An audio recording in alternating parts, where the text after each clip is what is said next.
हालात ख़राब हैं, परेशानी है बहुत ज़्यादा, लेकिन चलें इसको टैकल करते हैं और बात करते हैं आपसे फ़िलहाल। आप में से काफ़ी लोगों के मैसेजेस आए कि आपकी तबीयत कैसी है, आप सेफ़ हैं। ठीक हूँ मैं अल्हम्दुलिल्लाह। आपको बताया था यहाँ पे तूफ़ान आया हुआ है, बैरल हरिकेन।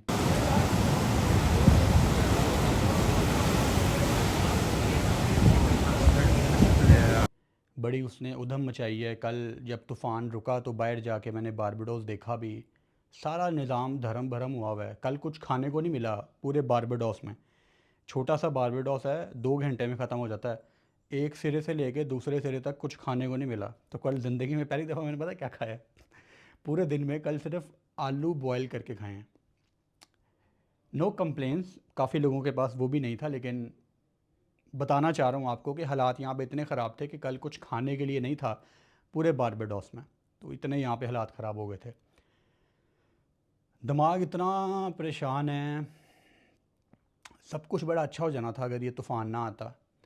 इस टाइम मैंने पाकिस्तान के रास्ते में होना था। सब कुछ बड़ा स्मूथ था। वेस्ट इंडीज़ से मैंने डायरेक्ट जाना था न्यूयॉर्क। न्यूयॉर्क से फ़ौरन मेरी फ़्लाइट थी पाकिस्तान की। कोई बीच में कहीं पे रुकना नहीं था, बिकॉज़ इतने लंबे ट्रिप के बाद you just want to go back home, right.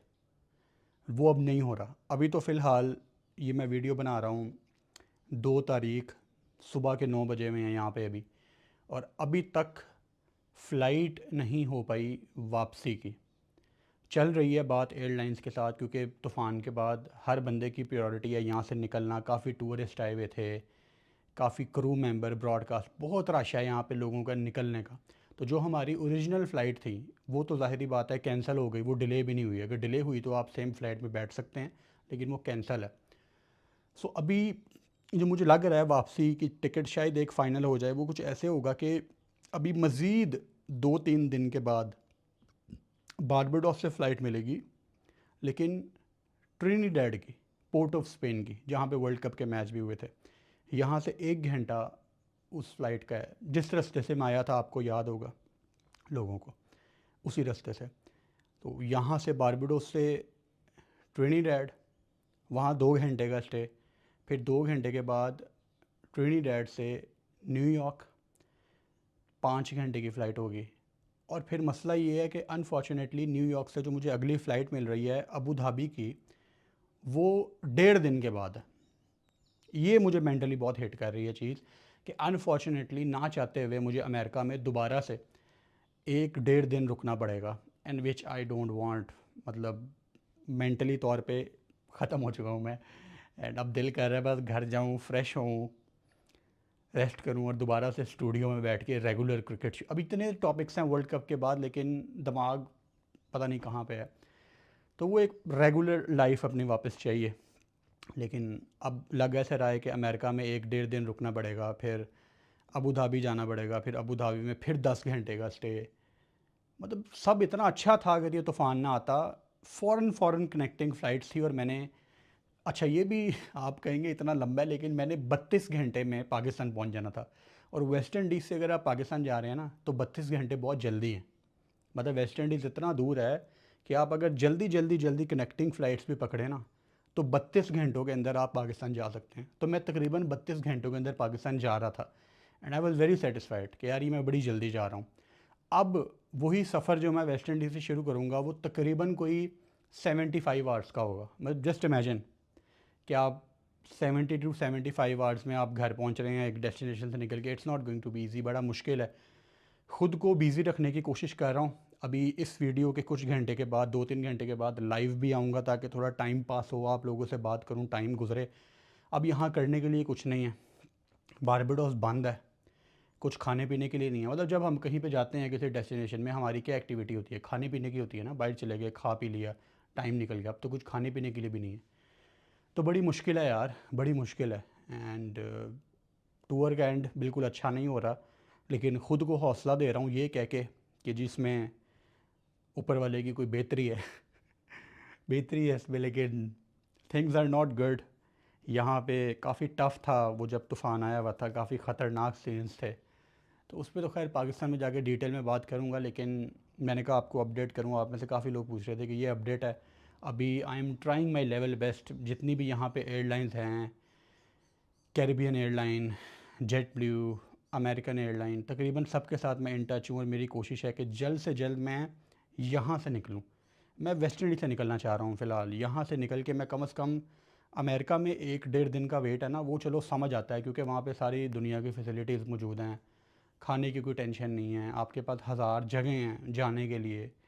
And West Indies is just like, आपको कैसे समझाऊँ, वेस्ट इंडीज़ बेसिकली आपके विलेज की तरह है, आपके गांव की तरह है। यहाँ पे कुछ नहीं है। आइलैंड है, आइलैंड के ऊपर एक पहाड़ी है जहाँ पे ये सारा आइलैंड है बारबेडोस का। एंड लिटरली ये सारा पिंड है, कुछ भी नहीं है यहाँ पे। मतलब आप जब सिटी सेंटर में होते हैं, सिटी सेंटर का मतलब है डाउनटाउन, डाउनटाउन का मतलब है जहाँ पे सारी बड़ी दुकानें हैं, तो वहाँ जाके आपको गौर से देखना पड़ता है, अच्छा ये बड़ी दुकान है, मतलब वो भी पता नहीं लगता। तो ये प्रॉपर पिंड है, ये ठीक है, प्रॉपर गाँव है। तो यहाँ से फ़िलहाल मैं निकलना चाह रहा हूँ। अभी मुझे लग ऐसा रहा है कि 2 दिन के बाद मैं यहाँ से निकल पाऊँगा, लेकिन अभी मैं पूरी जान लगा रहा हूँ कम से कम मैं कल यहाँ से निकल सकूँ, लेकिन अभी कुछ नज़र नहीं आ रही, कोई उम्मीद नज़र नहीं आ रही। और फिर ऑब्वियसली आपकी कॉस्ट ऊपर जाती है। अभी नेचुरल डिज़ास्टर है, ये स्ट्रॉम यहाँ पे आया है, एयरलाइन बात मानने को तैयार नहीं है, मेरी नहीं, आई एम श्योर जो मेरे जैसे और भी यहाँ पे पाकिस्तानी इंडियन जर्नलिस्ट आए होंगे, क्योंकि सबकी कनेक्टिंग फ़्लाइट्स थी। तो मुझे तो अपना पता है, मतलब 2.5-3 लाख रुपया प्लस ऊपर देना पड़ा है फजूल में अपनी कनेक्टिंग फ़्लाइट चेंज करवाने के लिए। जब आप लास्ट मोमेंट पे अपनी कनेक्टिंग फ़्लाइट्स, जो मेन फ़्लाइट है मेरी यूएस से पाकिस्तान वाली, जो लोग ट्रैवल करते हैं वो बेहतर समझेंगे, जब आप चेंजिंग करवाते हैं तो वो फजूल के आपको चार्जेस पड़ते हैं, वो भी इन लेस दैन 24 आवर्स। तो वो जो एक्स्ट्रा 2.5-3 लाख है वो अलहदा पड़ रहा है। फिर वेस्ट इंडीज़ में मज़ीद मैं 2 दिन हूँ ऑब्वियसली, यहाँ पे $100-150 अलहदा पड़ रहा है। फिर अमेरिका जाके 1-1.5 दिन, 1.5 दिन का मतलब है कि 2 दिन के पैसे देने पड़ेंगे, वो अलहदा ठोकेगा। तो निकलते निकलते फजूल में 4-4.5 लाख ऐसे लग रहा है जैसे मजाक है। और ये सब क्रिकेट के लिए करना पड़ता है। वो कुछ लोग होते हैं ना बड़े बैठ के ईजी होके घर में आपको क्रिटिसाइज़ करते हैं, जब आप फील्ड में निकलते हैं, and I am not complaining, this is something जो मेरे साथ पहली दफ़ा नहीं हुआ, ये होता रहता है और फील्ड में ये मसले आते हैं। तो आपको बताने का ये मकसद ये है कि क्रिकेट के लिए आसान नहीं है सफ़र करना, क्रिकेट प्लेयर्स के लिए आसान है, क्रिकेट बोर्ड्स के लिए आसान है, लेकिन जो क्रिकेट के लिए काम करते हैं, जो क्रिकेट जर्नलिस्ट हैं, जो क्रिकेट फैंस हैं, उनके लिए आसान नहीं है। सो प्लीज़ मेरी रिक्वेस्ट है आपसे, इस चीज़ को वैल्यू कीजिएगा, इसको वैल्यू दें आप, जो यहाँ पे दुनिया के एक कोने में आके यहाँ पे आपको कोशिश की बिहाइंड द सीन्स दिखाने की, क्रिकेट के मैदान दिखाने की, जगह पे आके जहाँ वर्ल्ड कप हो रहा है वहाँ पे आके वीडियोस बनाने की। तो इस चीज़ को वैल्यू दीजिएगा, क्योंकि for now I am in huge loss, not financially, मैं फाइनेंशियली को इतना मैटर नहीं करता, मेंटली मैं बहुत लॉस में हूँ।